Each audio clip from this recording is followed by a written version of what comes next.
మిత్రులకు నమస్కారం.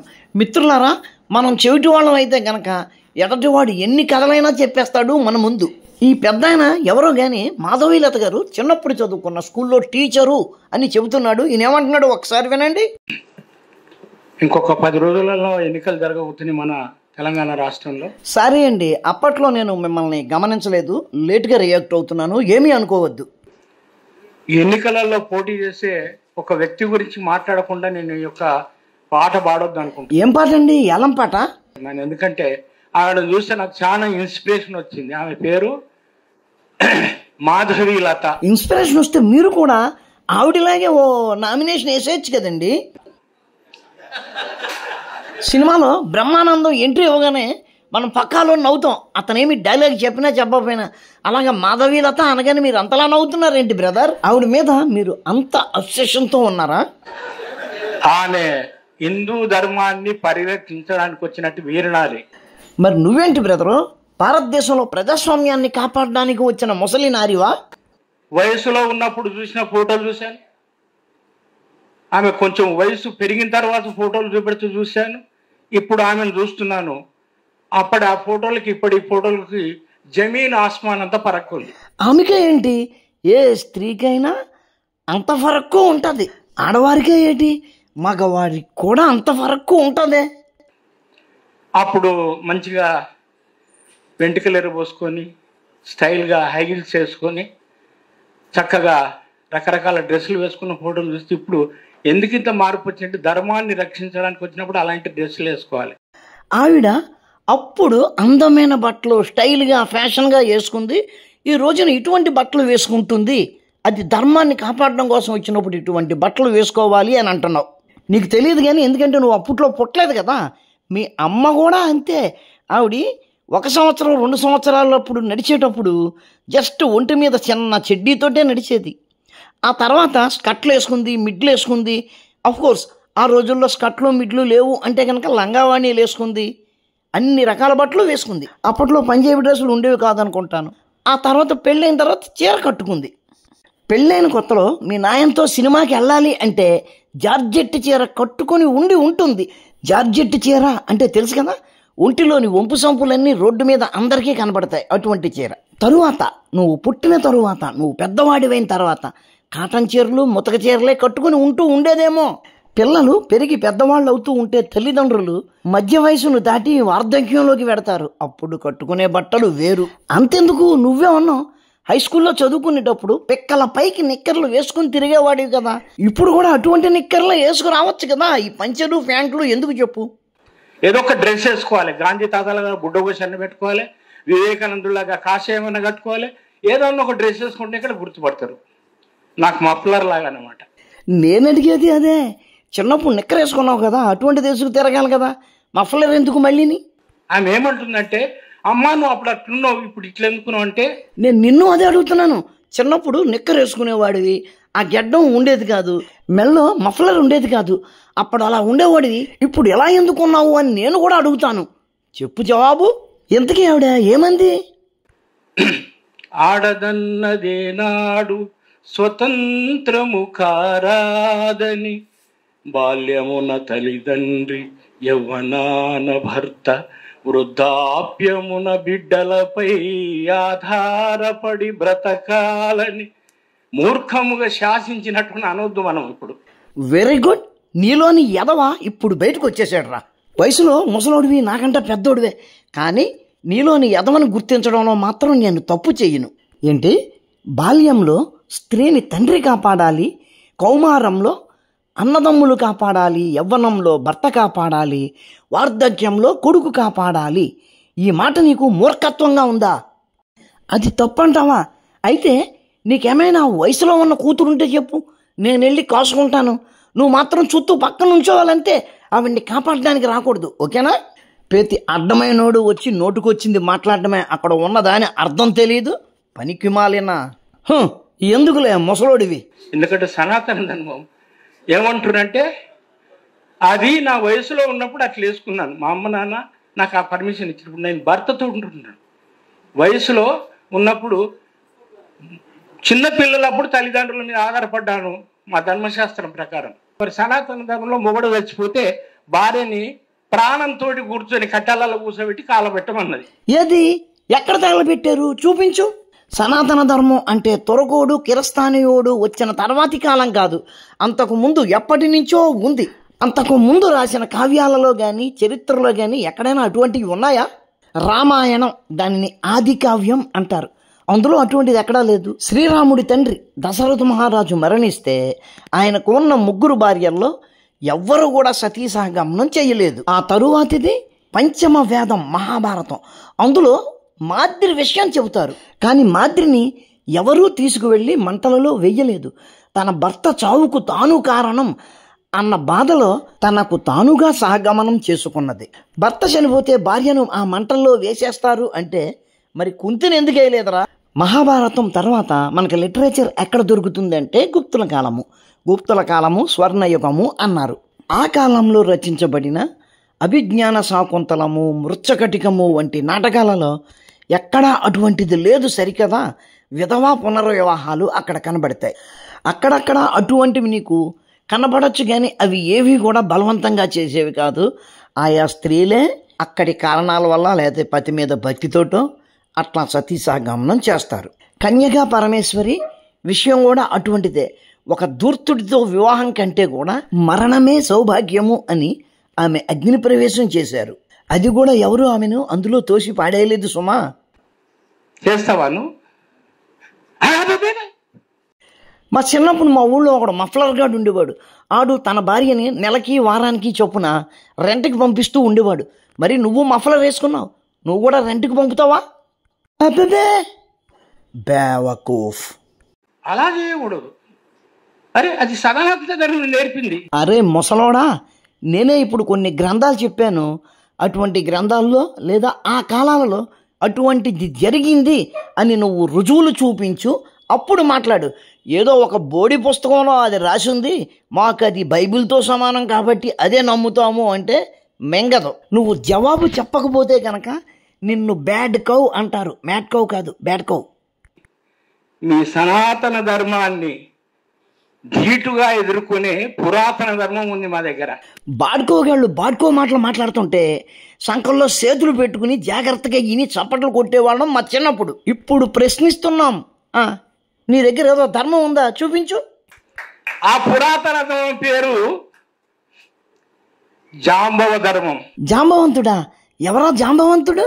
ఆ జాంబవంతుడు మా శ్రీరామచంద్రుడి సైన్యాధ్యక్షులలో ఒకడు కాదా? ఆ జాంబవంతుడు మా శ్రీకృష్ణుడికి స్వయానా పిల్లనిచ్చిన మామ కాదా? అంటే నువ్వన్న ఆ జాంబవ ధర్మం అన్నదే స్వయానా తానే సనాతన ధర్మాలలో ఒకటి. ఇంకా ఏం చెప్తారు సార్ మీరు? అది భౌతికవాదం, అది శైవం, అది అడ్డనామం. మీ పొడుగు నామాలతో పోట్లను పెడితే అడ్డనామం శూలం గుచ్చినట్టు గుచ్చుతుంది. బుర్ర తక్కువ గాడిదలన్నీ మేమే మేధావులమని వచ్చి మాట్లాడుతూ ఉంటాయి. నువ్వే జాంబవ ధర్మం అన్నావు. జాంబవ ధర్మం అంటే ఎవరిని ఆధారం చేసుకుని వచ్చింది? జాంబవంతుణ్ణి. ఇక్కడ చూడు, జాంబవంతుడు ఫోటోల్లో ఎటువంటి నామాలు పెట్టుకున్నాడు? నువ్వు ఏ నామాలనైతే తోలనాడుతున్నావో అవే నిలువు నామాలు పెట్టుకున్నాడు. అయినా కానీ నిలువు నామాలు మాత్రమే సనాతనము, అడ్డనామాలు సనాతనము కాదు అని ఎట్టా మాట్లాడతావు? నీలాంటి బుర్ర తక్కువ గాడిదలు ఆ కిరస్థానంలోకి పోయి ఆ నల్లట్ట బుక్కు బాగా చదివేసి ఇట్లా అర్థం పర్థం లేకుండా మాట్లాడతారు. అది వైష్ణవం అయినా శైవం అయినా రెండూ సనాతనమే, రెండూ ఒకటే. మిత్రులారా, దానికి ఇప్పుడు మనము ఒకటి వాదం వచ్చింది. ప్రతివాదంగా మనం చెప్పకపోతే ఇది ఇప్పుడు ఈ సనాతన ధర్మం ఎదుర్కొనే పరిస్థితి లేదు. ఏడిసారు సార్ మీరు ఎంత ఏడిసినా సరే పూర్వంలాగా గొర్రెల్లా తలలు ఊపుతూ కూర్చునేది లేదు.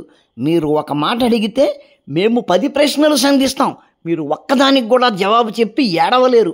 ఏడవండి. ఇక ఈసారి కనుక మన మోడీ మూడోసారి అడుగుతున్నాడు, 400 సీట్ అగర్ తుమ్ దియేనా తుమ్ ఖతం పోతే పైలే. ఓర్ని అబ్బా, మోడీని ఓడించడానికి ఎంత విషప్రచారం చేశారా? ఇది నాకు ఈ రోజున దొరికింది, కానీ ఆ ఎన్నికల ముందే నేను దీనికి జవాబు చెప్పి ఉంటే ఇంకోలా చెప్పేవాడినేమో. తాతయ్య, పెద్ద తాతయ్య, నువ్వు ఎంత గగ్గోలు పెట్టినా ఆ మోడీగాడు గెలిచేశాడు తాతయ్య. ఇంకా చెప్పు, ఎంత విషయం దాచావో చూద్దాం. ఇక్కడ సమయం తక్కువ ఎందుకంటానంటే చాలా మంది పెద్దలు ఉన్నారు మాట్లాడేవాళ్ళు. ఇంకా పెద్దలు ఉన్నారా? అంటే నీకంటే ముసలు ఇంకా ఉన్నారా అక్కడ? నేను దాని మీద ఒక పాట రాశాను. గోవు పాలు తెల్లగానే ఉంటాయి, గేదె పాలు తెల్లగానే ఉంటాయి, ఏ పాలు పిండినా కూడా తెల్లగానే వస్తాయి. అవును తాతయ్య, ఏ పాలు పితికినా తెల్లగానే వస్తాయి, కానీ వాటిలోని పోషకాల శాతాలే విపరీతంగా మారుతాయి. చంటి బిడ్డలకు సీసాలో పోసి పాలు పట్టాలి అంటే ఆవు పాలే పట్టాలి. ఎందుకు అంటే తల్లి పాలకు అతి దగ్గరగా ఉండే పాలు ఆవు పాలే, గేదె పాలు కాదు. పసిబిడ్డ తల్లి పాలను జీర్ణం చేసుకున్నంత తేలికగా ఆవు పాలను జీర్ణం చేసుకోగలదు, కానీ గేదె పాలను అట్లా చేసుకోలేదు. నీకు వయసు వచ్చిందేమో కానీ ఆ విషయం తెలియదు, నేనేం చేయను. కానీ మా పాలకులు మా పాలను వేరు చేశారు. ఎక్కడ చేశారా? 75 ఏళ్ళగా మేం పిండుకున్న పాలు కూడా మీరే తాగుతున్నారు కదా. కాబట్టి దాని నుంచి ఒక పాట రాసేమంటే, ఆవు తినేదదే గడ్డి, గేదె తినేదదే గడ్డి, ఆవు తినేదదే గడ్డి, గేదె తినేదదే గడ్డి, ఆవును గోవన్నరో నీచులు నికృష్టులు, గేదెను బర్రన్నరో నీచులు నికృష్టులు. ముష్టోడు తినేదదే ముద్ద, నువ్వు తినేదదే ముద్ద, నిన్ను మాస్టర్ అన్నరు నీచులు, ఆడిని ముష్టోడన్నరు నీచులు. అవును, గోవు అంటారు, గేదెను బర్రె అంటారు, కుక్కను సునకం అంటారు, పందిని పంది అంటారు, మేకని మేక అంటారు. ఆ జంతువుకున్న పేరుతో పిలిస్తే నీచుల, హృదయం నిండా ద్వేషాన్ని నింపుకున్న నీచుడురా నువ్వు. ఆవును గేదన్నరో నీచులు నికృష్టులు. ఇది మాత్రం నిజంరా, మేమెవ్వరము ఆవుని గేదె అనలేదు. ఇప్పుడు నువ్వే అంటున్నావు, నిన్ను నువ్వే నీచుడు నికృష్టుడు అనుకుంటున్నావు. నీకు నుండు నూరేళ్ళరా. ఆవు దాగేదదే నీళ్ళు, గోవు దాగేదదే. ఇంతకీ ఆవు వేరు గోవు వేరా? సరే సరే. ఆవు దాగేదదే నీళ్ళు, గేదె దాగేదదే నీళ్ళు, గోవుది పంచకమన్నరో నీచులు నికృష్టులు, గేదెది ఉచ్చన్నరో నీచులు నికృష్టులు. సరే, మేము నీచులము నికృష్టులము, ఆవుది మేము తాగుతాము, నువ్వు గేదెది తాగు. నీ బాధ అదే కదా, మేము గేదెది తాగట్లేదని నువ్వు తాగు, ఎవరొద్దన్నారు? శంకరాచార్యులకి జ్వరం వస్తుంది, రోజు సాయంత్రంగానే జ్వరం వస్తుంది, తెల్లారనప్పుడు తక్కువ అవుతుంది. ఇదేదో టీబీ రోగం లాగా ఉందని ఎర్రగడ్డ హాస్పిటల్ తీసుకొచ్చారు. తీసుకొస్తే డాక్టర్లు చెక్ చేశారు. చూసిన తర్వాత అబ్బా కన్ఫామ్ అండి, ఈయనకు టీబీ రోగం అంటుకున్నది. ఈయనకు మరి అయ్యా టీబీ రోగం అంటే ఎట్లా ఉండదండి? ఏం లేదండి, మీ వాడు 3 నెలలు సెప్ట్రాన్ ఇంజెక్షన్ తీసుకుంటూ ఒక సప్ప గుడ్డు మాంసం, ఒక గుడ్డు, ఒక గ్లాసుడు పాలు తాగితే బతుకుతాడు, లేకుంటే కిడింగ్ అంటున్నంటే, అయ్యో ఎలాగండి, మేము సద్బ్రాహ్మణులు గిద్బ్రాహ్మణులు మేము తినకూడదండి అంటున్నాను. చేశారంటే ఎట్లా దీనికి పరిష్కారం అని చెప్పి 4 గోడల మధ్యలో మీటింగ్ పెట్టుకున్నారు. పెట్టుకుని ఏమిటండి అన్యాయం, ఆ డాక్టర్ దిగితే అలా చెప్పాడు, నా కొడుకు ఏం లేదు అరే పిచ్చిన కొడుక, నువ్వు నోరు మూసుకో, గతంలో గుడ్డు మాంసం తిన్నది మనమేరా విధవనాయాలా, ఆ గుడ్డును ముండా కొడుకు వచ్చి మనల్ని కట్టడి చేశాడు కాబట్టి గొడ్డు మాంసం అని మానేశాము. ఏంటి, ఆ బుద్ధుడు ముండాకుడికి వచ్చి మమ్మల్ని గొడ్డు మాంసం తినకుండా మానిపించాడా? అది చెప్తే మేము మానేసామా తినడం? మరి నువ్వెందుకు మానలేదురా? పైగా ఆ బుద్ధుడే దేవుడని మేము మేడం, మీ వాళ్ళే కదా ఏడుస్తారు, నువ్వే కదా దేవుడు దేవుడు బుద్ధుడే దేవుడు, బుద్ధిజమే మాకు కావాలి, మా అంబేద్కర్ గారు బుద్ధిజంలోకి వెళ్ళారు మేము వెళ్ళిపోతున్నాం అని అల్లరి చేసేది నువ్వే కదా. బుద్ధుడే దేవుడు అనే నువ్వే ఆ గొడ్డు మాంసం తినడం మానలేదు. అసలు బుద్ధుడు దేవుడే కాదనే మేమెందుకు మానతాంరా? అసలు బుర్ర బుద్ధి ఉందా నీకు? బుద్ధుడు చెబితే గొడ్డు మాంసం తినడం మేము మానేస్తే నువ్వు మానేసి ఉండాలి. గాడిదికి ఎదవ తెలివి చాలా ఎక్కువ. వాడు ఇంకొక ఆల్టర్నేటివ్ కూడా చెప్పాడు, గుడ్డు తినమన్నాడు, గ్లాసుడు పాలు తాగమన్నాడు, అవి 2 ఉన్నాయి కదా, గుడ్డుతోటి మేనేజ్ చేద్దామన్నారు.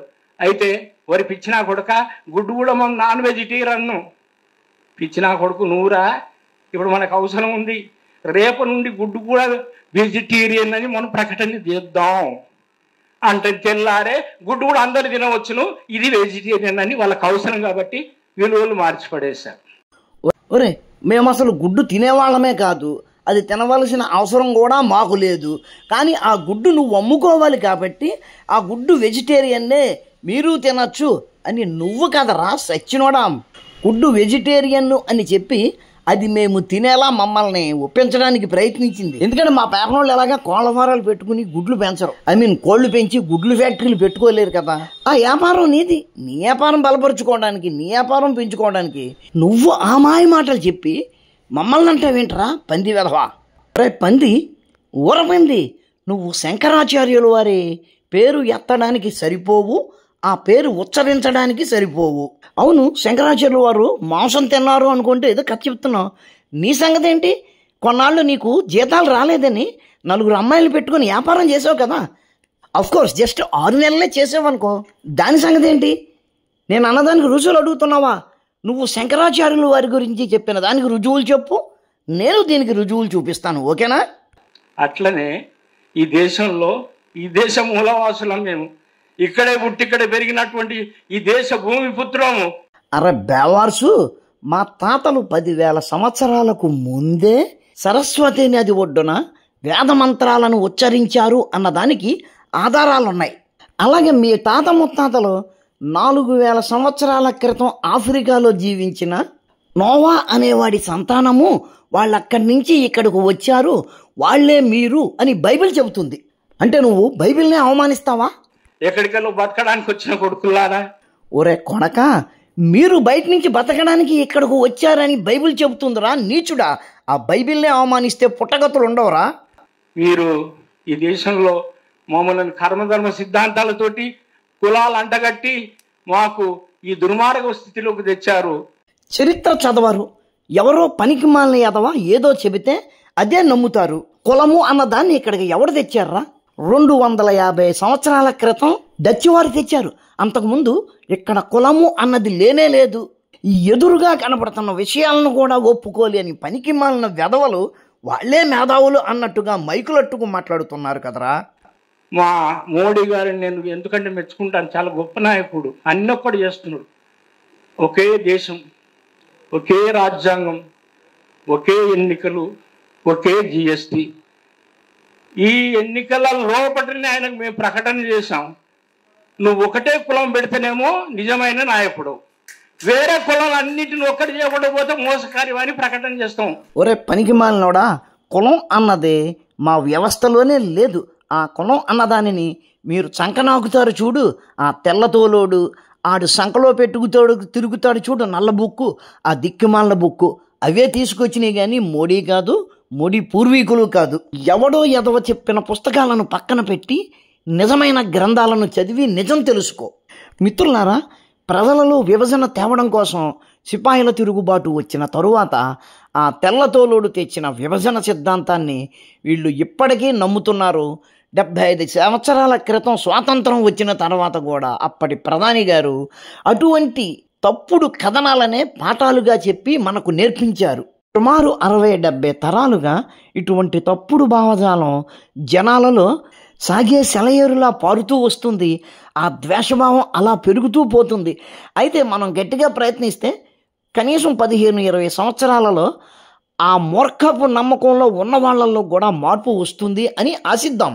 మిత్రులారా, ఈ పెద్ద మనిషి మీద ఇటువంటి కఠిన పదాలు వాడవలసి రావడం దురదృష్టకరం. నాకు ఇష్టం లేకపోయినా ఒక స్త్రీ గురించి అంత నీచంగా అతను మాట్లాడుతున్నాడు కాబట్టి నేను అతడి పద్ధతిలోకి వెళ్ళవలసి వచ్చింది. మాధవీలత గారే కాదు, ఈ ముసలోడి తల్లి, పెళ్ళాం, చెల్లి, కూతుళ్ళు, మన తల్లిలు, మన అక్కలు, మన చెల్లెళ్ళు, మన భార్యలు, మన పిల్లలు అందరూ కూడా ఆయా వయసులను దాటి వచ్చిన వారే.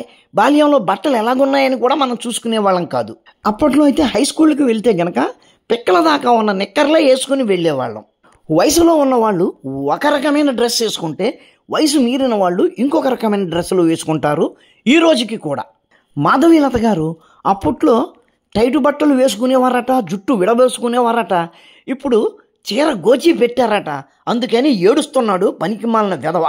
గాడిదలాగా ఒంటి మీద ఇంత వయసు పెట్టుకుని ఒక స్త్రీ వస్త్రాలంకరణను ఇంతలా హేళన చేస్తున్నాడు కాబట్టి వీడికి ఇంతకంటే ఎక్కువ గౌరవం అక్కర్లేదు.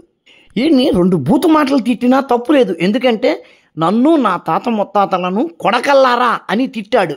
పనికి మాలిన డాష్ గాడు. మిత్రులారా, వీడియో నచ్చితే లైక్ చేయండి, షేర్ చేయండి, మీ కామెంట్ పెట్టండి. మన ఛానల్ను ఇంకా సబ్స్క్రైబ్ చేసి ఉండకపోతే వెంటనే సబ్స్క్రైబ్ చేయండి. ఉంటాను. నమస్కారం. మతోన్మాదంపై రామబాణం.